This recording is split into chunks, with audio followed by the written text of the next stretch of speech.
welcome to the Milset World Virtual Young Citizens Conferences 2020. We are in our fourth day of debates. The International Movement for Leisure Activities in Science and Technology, Milset, presents this program to hear the concerns, proposals, and opinions of young people from all over the world regarding science and technology issues that affect humanity. Today, we will hear our young YCC ambassadors talking about science and medicine.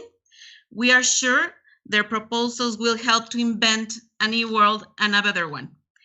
My name is Liz Vela. I'm Milset Communication Manager. Thank you for watching this streaming. We will be streaming live on Milset Facebook and Milset YouTube channel. And well, I would like to thank our authorities for all the support in this program. Milset Executive Committee, Milset Honorary President, Milset Regional Executive Committees, Milset YCC Committee, Milset members, and all the audience who have supported this amazing program. Now I will give the floor to Mr. Dries Loradi, Milset Africa President. Our big hug to you, Mr. Dries, and the mic is yours. Thanks, dear Liz. First, I would like, on behalf of Milset, to welcome warmly our ambassadors and welcome to audience from all around the world. In Milset, we help organizations to engage youth in science and technology because we believe that formal and informal education, scientific activities represent a powerful tool for understanding and transforming the world.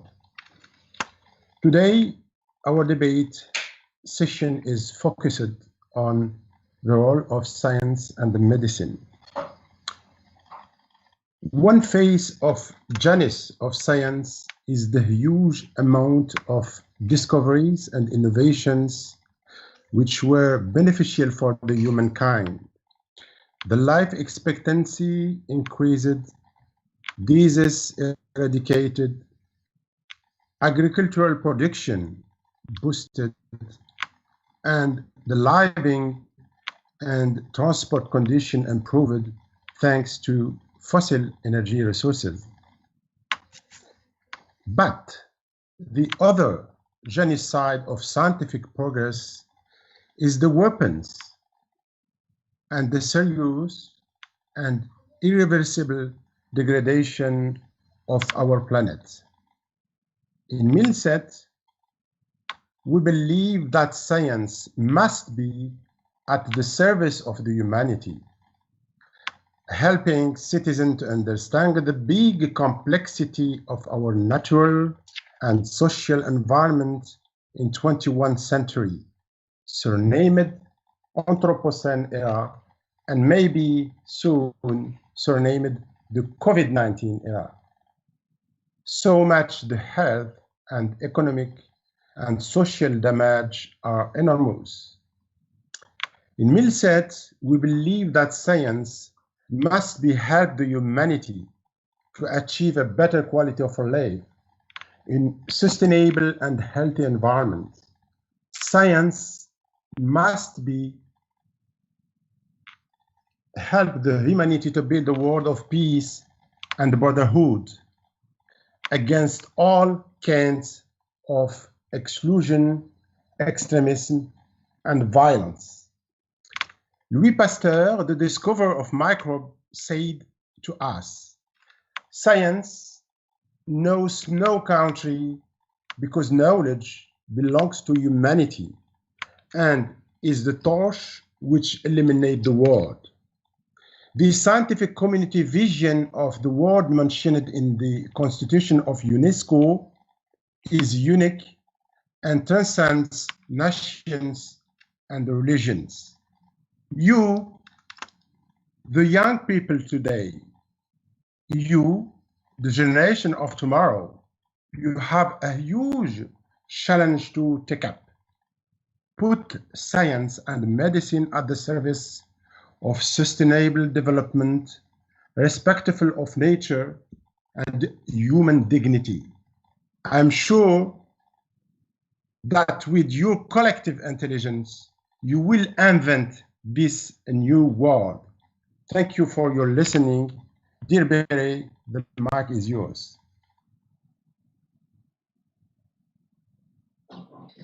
Thanks so much, Dries, and welcome to all of you guys, and welcome to the audience that are watching this transmission. So now is the time to present our ambassadors for this debate session regarding the role of science and medicine. So please join to me to welcome our participant from South Africa. We received Liam. Sorry, I did. Yes. Also, we have people from Spain. Maitani Alonso Monasterio. Hello, it's a pleasure to be here with you today. Correct. We received from Colombia, Nicole Andrea Barrero Arenas. Hello, dear. Also, we have people representing Romania. That is Leo Vlad Daniel. Greetings. And for sure, we had two good participants that unfortunately, due to problems and connections, like technical details, we can't be here with us, like explaining all your opinions. But for sure, we will check the possibility that they could participate tomorrow. One is Nur Shurafa, representing Palestine territories, and the other one is Hamad Asa Al-Marzuki, representing United Arab Emirates. So welcome all of you guys, and it's really amazing to see all of you and to be here, like inventing a new world.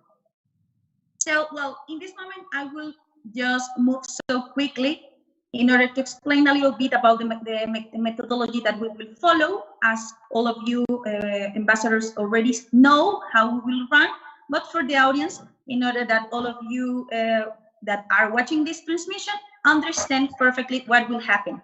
So this debate session will be divided in 3 sections.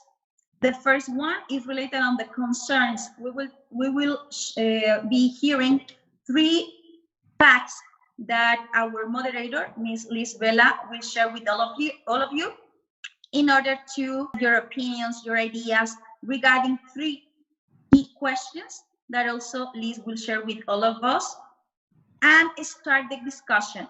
You are free to participate only if Liz Vela name you in order to have turns. And the main point, also important, is that you are free to agree or disagree on the comments from your peers. So be prepared, and also be listen very carefully the comments that the others are giving us. And well, in this moment, I give the mic to our moderator, Ms. Liz Vela, in order to start the debate session. Thank you very much, Bere, and thank you guys for being here, our young YCC ambassadors. I'm very glad to moderate this debate session. And well, as Bere said, I will share in the first stage of our YCC program. I will share with you some facts regarding science and medicine that are currently affecting humanity and, well, improving it in some ways.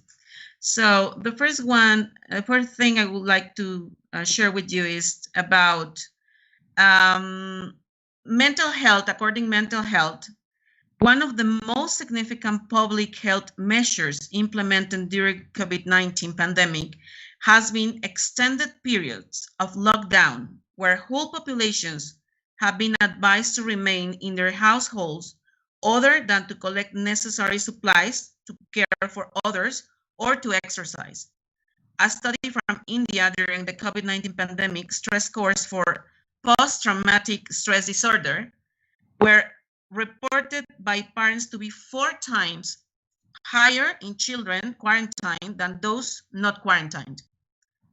In this case, criteria for PTSD was met by 30% of quarantined children, and further studies continued in China find that young people report increased depressive symptoms and anxiety symptoms and can experience negative psychological consequences as a result of this lockdown.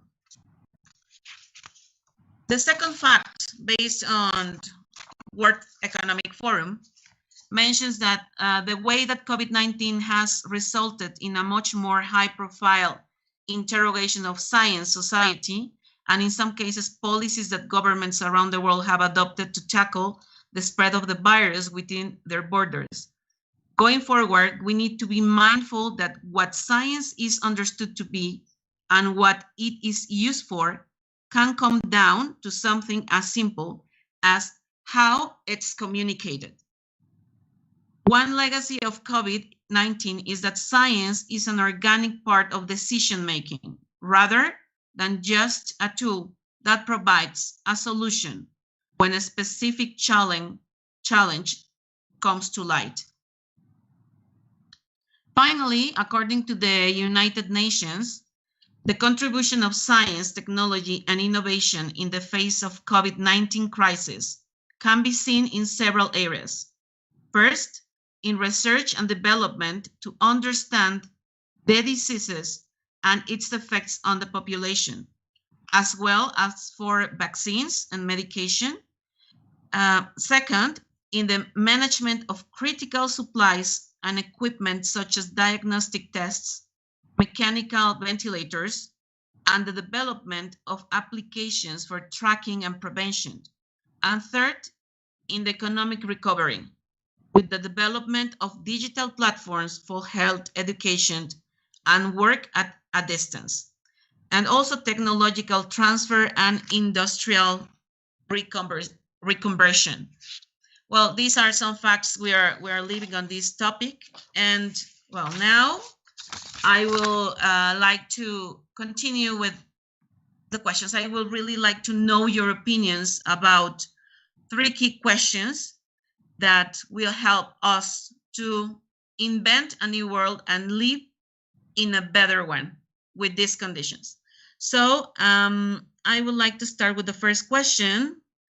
And it says, do we have enough reliable information from scientists and doctors about the virus now? I would like to hear, Lian, could you give us your opinion about this? I would say we have enough reliable information from the scientists, because if we just listen to them and their advice in the beginning, when in February, when it all started in the other countries, in social distancing and masks and how it spreads, they gave us all the information, we just didn't listen. So I will say we have enough info, we just, we need to listen to them. Yeah, Lian, I think you are pretty right. Well, I would like to hear, Maitane, I would like to hear your opinion. I know you are studying to be a doctor, and well, what do you think about this question? And also, can you tell something about what Lian support her or against her opinion? Can you tell us, please? Yes, absolutely. So thank you so much for your question. I would say that no, we definitely do not have enough information. And why is this? Well, on the first side, I would say that we don't have enough information about science and technology in general. So for the past years, science and technology it has stayed just for scientists. And I think that it's important to let the whole society know about it. So that's why these type of events are so important, because nowadays we have like so many information in our hands via social networks, the internet, that sometimes with the fake news and everything, people just don't get the right idea. So I think that it's important for scientists, for doctors to step up and just give the few important ideas that are truly important.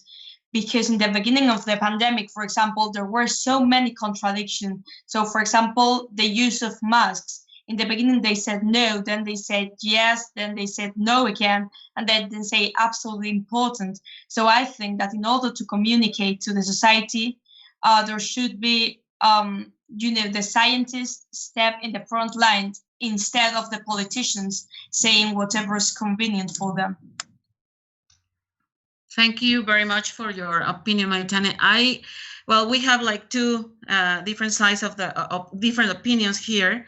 I would like to hear Nicole, because we were talking before we started this debate, outside the debate, and she mentioned something very important about her country, about this fake news that Maitane is talking about. So, Nicole, could you give us your opinion and about what your peers have said, and the question, of course?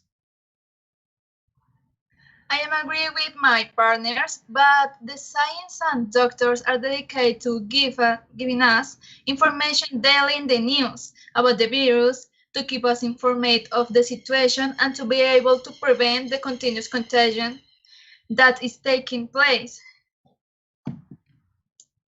Okay, good, perfect. Thank you very much, Nicole.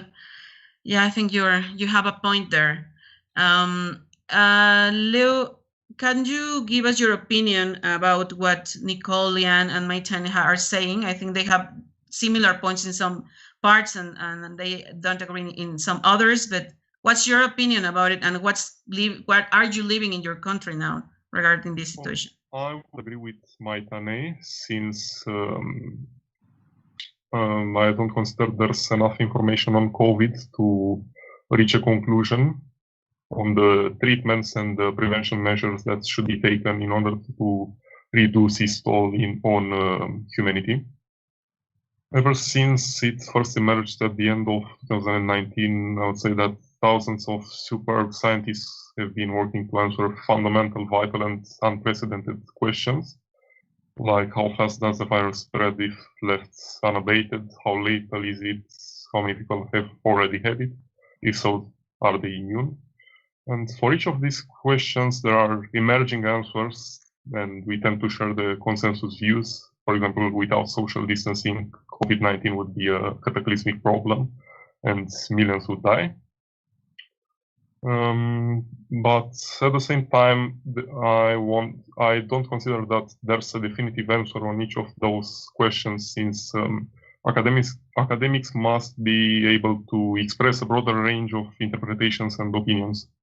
For example, some experts argue that the fatality rate would be closer to 0.2 or 0.3% when we look back at this from a distance, while others believe that it's closer to 1%. Thank you very much for this information, Lou. Well, according to what I'm listening and what you're speaking about this question, I would like to give you an open question. It's from this information we gather. You can answer, and any of you can take the mic to answer. Do you think as society we're prepared for, we're prepared to receive all this scientific information and manage if it's true or not, if it's fake news or not fake news? Are we ready, or what should we do as society to disseminate if it's okay or not to receive this information? Someone want to answer this, Maitane? So, well, I would say that more than it being a matter of us being prepared or not, because no one was prepared for this pandemic when it started, it's a matter that it is in fact needed to have scientific facts and scientific education. So from my point of view, one of the key points of all of this is that science should start since we're children. So I've always thought that all of us have like a small researcher inside us. So we're always asking why everything happens when we are little children, trying to innovate, trying to create a better world between all of us. But something's happening that as we grow older and older, we are losing this curiosity. And I think that it's important to maintain it, this critical spirit, so that when we read something, we like think about it, if it's right, if it's not. And I also think that it's important, as I said before, to make science available for everyone, because as we were previously saying, science does not have an age, gender, race. So it's for everyone, and it should be transmitted to everyone. So yeah, I definitely think that it's important that science reaches society in order, because, well, research is the way to build a better future for all of us. So thank you, dear, for your answer. Yes, I totally agree with you. And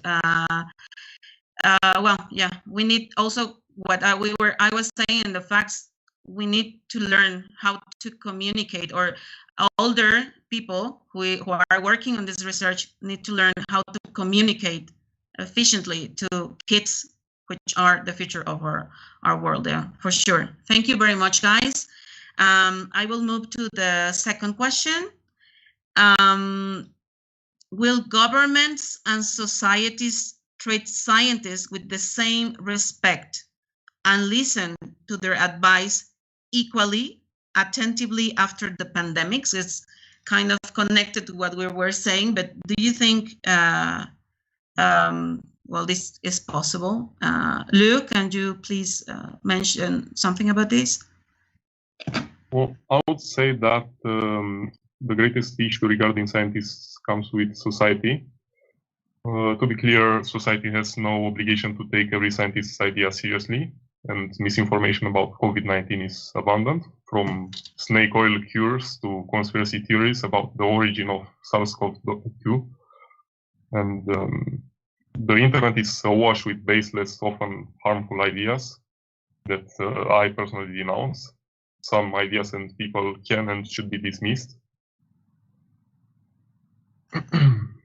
Thank you very much, dear Lu. Leanne, would you like to comment about this, what Lu has said and the question, please? I think after everything that happened with people that died from COVID and got very sick, people will see that scientists have the knowledge to help us through these problems, and therefore we will create respect for they have created respect for themselves after we have seen what happens if we don't listen to them and if we don't follow the protocols that they gave us. So I feel that after this, there will be more respect. People will listen more to scientists than the politicians who decided that, okay, no, COVID's not that bad. You can go outside because of a political view they have or something. Thank you, Leanne. Thank you very much. Of course, for sure, you're right.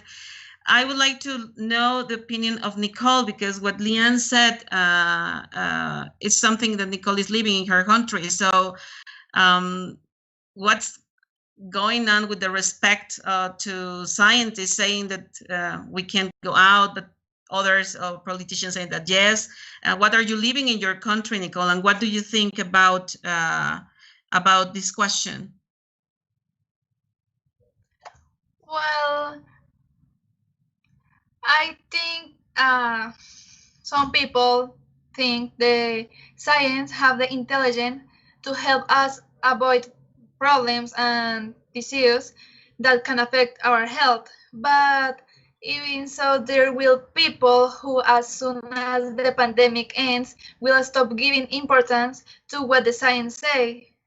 Depend of the people and the situation in our country is the issue affect a partner, a familiar? Can the people accept this? But the person no is affect for the pandemic. He don't important is the science say or no.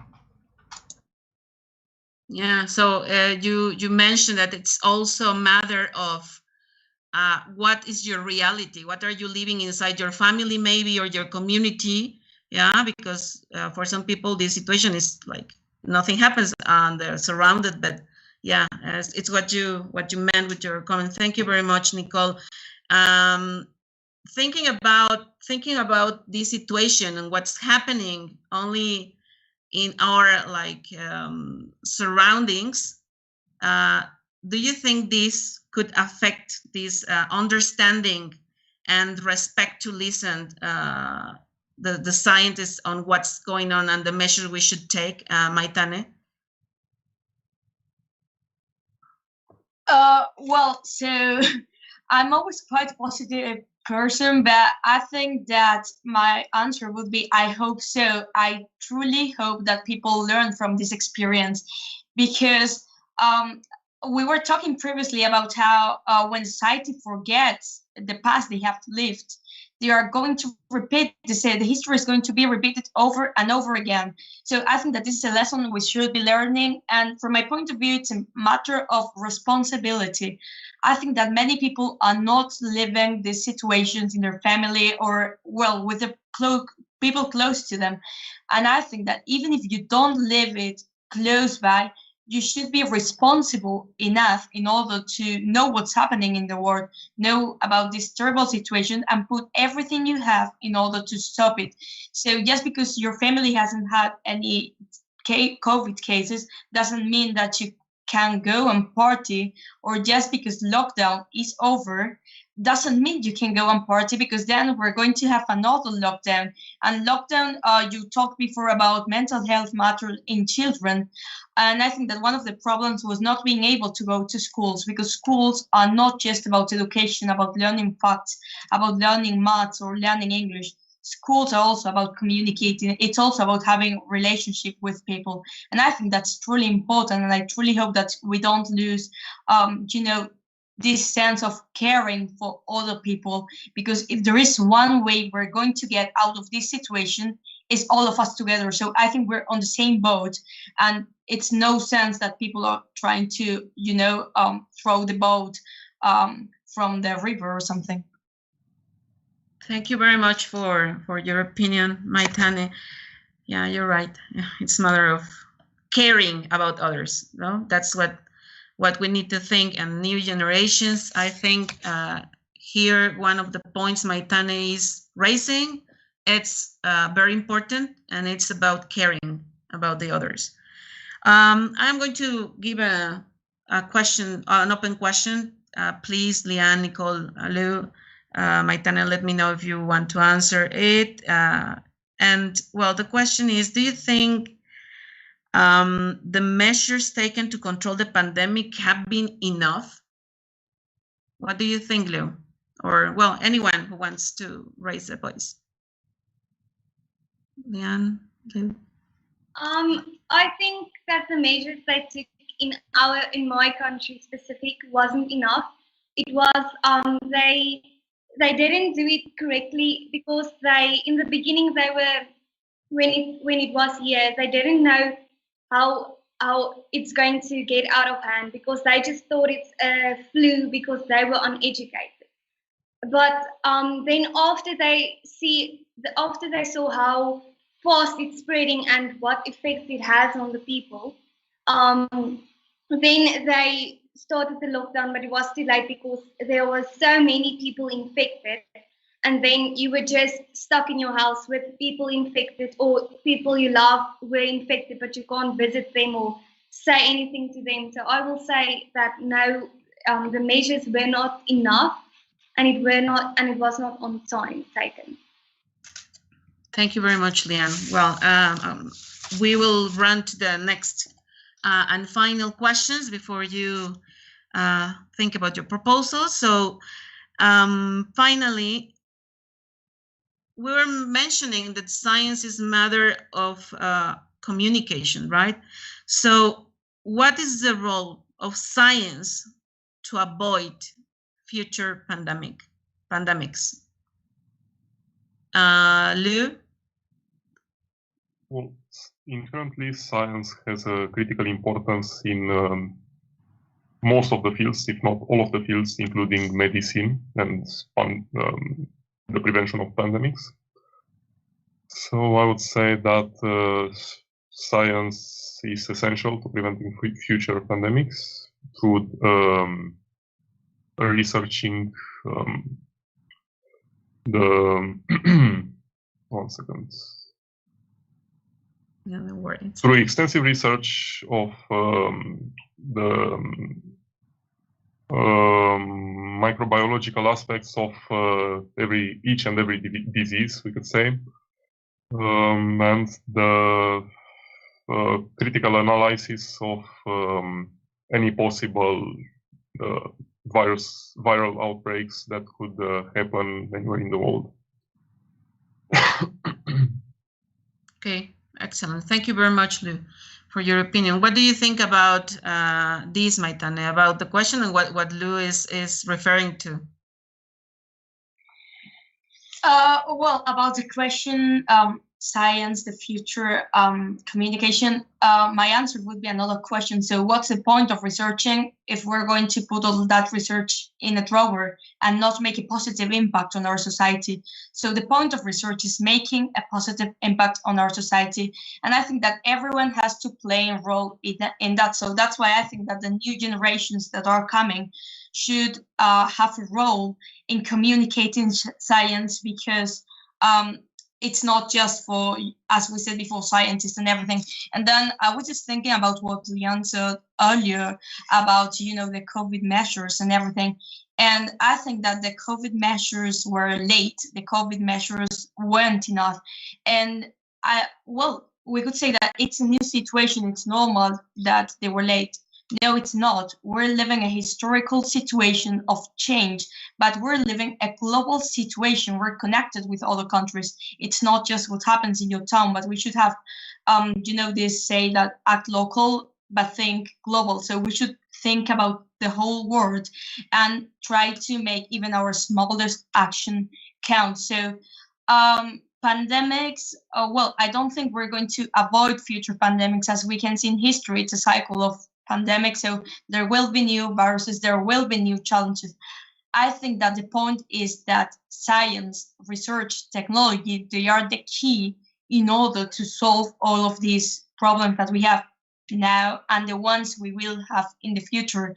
And that's why I absolutely believe that all of us should, I think that the whole society should unite in order to make politicians open their eyes and take proper measures in order to, help scientists, researchers, and, literally between all of us, try to build a better and more sustainable future. Thank you there. Nicole, I would like to know your opinion about this question.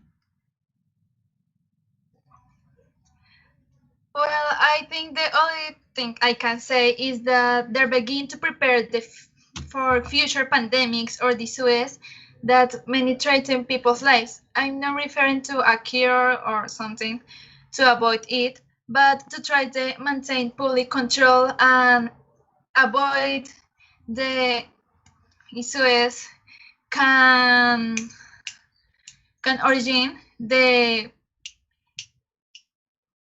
problems in the nature, because the weather or the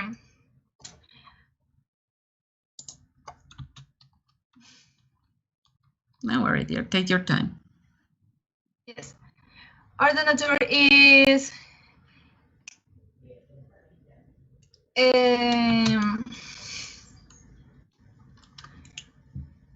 I don't know. The nature is in problems, yes? The Cape of Sono, the oxygen, the animals. There's no help the situation. I think all the people can help the nature for avoid these types of the issues, but no kill the issues and all is happy, all is good. No, it's not possible.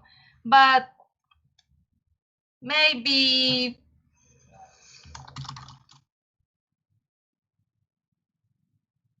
treat the avoid some issues can I don't know.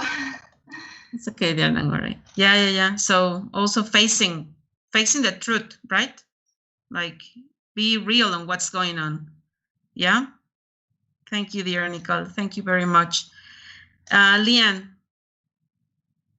I believe that the role of science in the future will be to detect the viruses and the pandemics early and to help us prevent things like this in outbreaks, like say what is, because these things happen because people are uneducated of the food that they eat and what deforestation is causing to our earth. And if we can educate, if science can educate the people in what is happening and what is wrong with what they are doing now and can give us early detection, then that will be a greater future. Yeah, thank you very much, Leanne. We have time for one more reflection here. I would like to know your opinion about some important issues that we're having here. So in the area of science and medicine, there have been very, very fast advances, but because of this breakdown of the pandemic. So we are talking about that in very few time, we had to develop more on predictive analytics, for example. We have to develop more of business intelligence, digital front floor, chatbots, robotics to give this response to patients in case of the medicine area.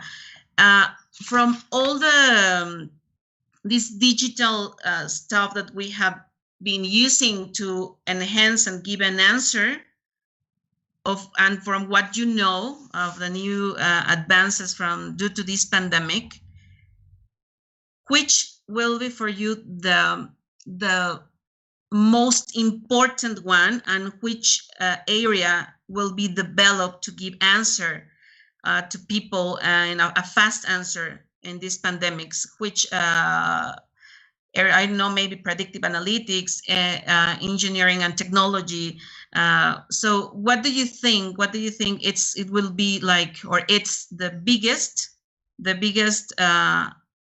area advances in the area to give fast answer in this pandemic? Lou? Well, I would say that engineering poses a key role in responding to any pandemic, since the development of new innovative technologies which could help alleviate symptoms and treat patients would prove to be the most beneficial, as opposed to other fields such as, I don't know, industry. But actually industry would be quite useful when it comes to this question, since engineering and industries are closely related. One cannot function without the other, because engineers design the products and those in industry build them, we could say. But I would also argue that society faces a risk even more toxic and deadly than a pandemic itself. I would like to bring here that the politics, more exactly the conduct of science, which seems to become more and more indistinguishable from politics. And the tensions between the two policy poles of rapidly and systematically reopening society, as it's going on in the United States of America, versus maximizing sheltering in place and social isolation, as it's going on in Portugal, Romania, and so on, must not be reduced to political parties take talking points, even as many media outlets promote such simplistic narratives. For example, in the United States, we have the Republicans and the Democrats with the conflicting ideas. And those critical decisions should be influenced by scientific insights, independent of political philosophies and party affiliations. They must be freely debated in the academic world without insult or malice to those with differing views. As always, it is essential to examine and disclose conflicts of interest and salient biases, but if none are apparently or clearly demonstrated, the temptation to speculate about malignant motivations must be resisted. Thank you very much, Lou. Maitane, do you think, well, first, which is the improvement due to the pandemic, technological improvement that we are facing as the best to communicate and to help support people? And the second one is related to what Lou said. Do you think maintaining neutral on science outside politics and all that should be the best? What do you think, Maitane? Well, so about the first question, I would like to share one of the first lessons I learned when I first started researching, and that is that different research areas take different times. But I don't think that there is something as researching just one area, because all of them are necessary. So let me explain. There is not a project, for example, just about biology, because it also uses technology. It also uses so many other areas. And I think that, for example, in this pandemic, while since the very beginning, there were so many, maybe more medical researchers trying to search for a vaccine, some other people doing basic research, there were so many advances in technology that made it possible that during these times, lives were saved. So I think that the most important thing is that even if each area takes its time to keep advanced, one of the most important things is that people know about that, because, well, I'm a medicine student, and I was really wanted to know about the vaccine research, right? And I kept listening all the time, people asking from the very first day, when will the vaccine come out? I mean, it's not like you can go to a lab and find the vaccine there in the drawer. So these things take a process, yeah, if it's in the lab, if it's in more technological areas, but each of them is a process. So I think we should educate ourselves in that. And well, I also think that the way to go ahead is combining all of those areas. And regarding the second question, I would say that science is one of the most important things we have as a society. It's a tool we definitely should use. I mean, we're not going to be able to build a better future without this, so we better start giving it the importance it has. I think that one of the problems in politics is that when someone becomes a politician, they forget about their other areas, as it happens with this research. So even if before they used to be concerned about science and technology, they suddenly forget about it. So I think that it's important that even if they forget, because, well, all of us are humans and you may forget something, the politicians are not a figure that's just up there making, decisions just like that. It's someone you're choosing to represent you. So I think that we as a society should make politicians more involved with science. So yes, science should be neutral, because one of the definitions of science is that it's objective, it's just facts. But then politicians should definitely be involved in science, and scientists should be absolutely essential in decision making. Great, dear. Thank you very much. Do you agree with Maitane, Lian? Yes, I agree completely. I feel that when people, especially politicians, make decisions on a country, they have to have the scientific knowledge on what is happening, because not all of us have all the same knowledge on everything and knows everything about everything. If we educate ourselves and listen to other people and communicate with other countries, then our situation would have been a lot different in the one that we are currently are. Thank you. Well, we're running out of time. Sorry, I took 5 more minutes on this because I am amazed listening to your opinions and what you think about your other peers. So we will take some minutes to let you think about this.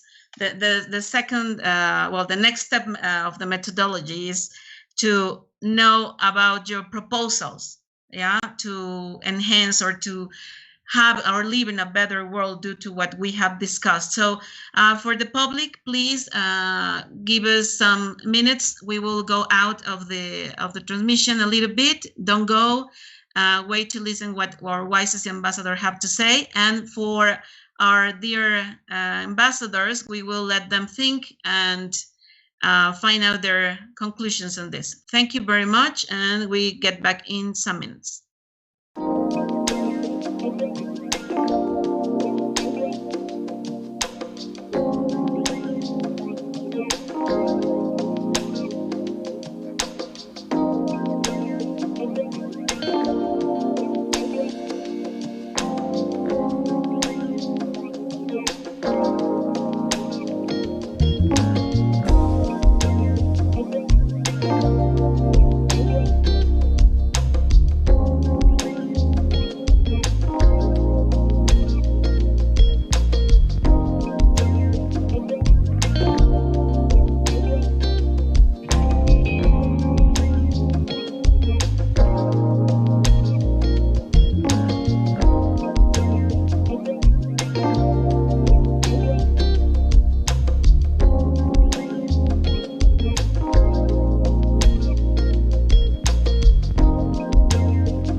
Well, we are back with our YCC ambassadors. They have few time to think, but I know they nail it. They have their proposals to live in this better world, please. And well, let's start with Luke. Can you let us know about your proposals, please? Well, I will say that although the COVID pandemic is still ongoing, there's a global effort to contain and control it. I'll say that there is no better time to promote the importance of science and medicine than now, but the population should be wary of any so-called research coming from those who have other purposes than the greater good of humanity, like politicians. So I'd say that at this moment of massive uncertainty, with data and analysis shifting daily, honest disagreements among academic experts with different training, different scientific backgrounds and perspectives are both unavoidable and desirable, we could say. It's the job of policymakers, academics, and interested members of the public to consider the differing point of views and decide at each moment the best courses of action.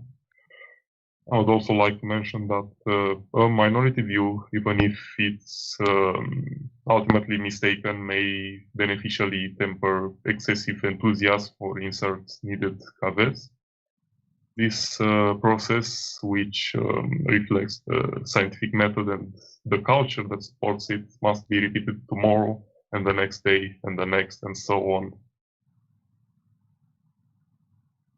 Thank you very much. We go with Nicole. Nicole, can you let us know your proposals, please?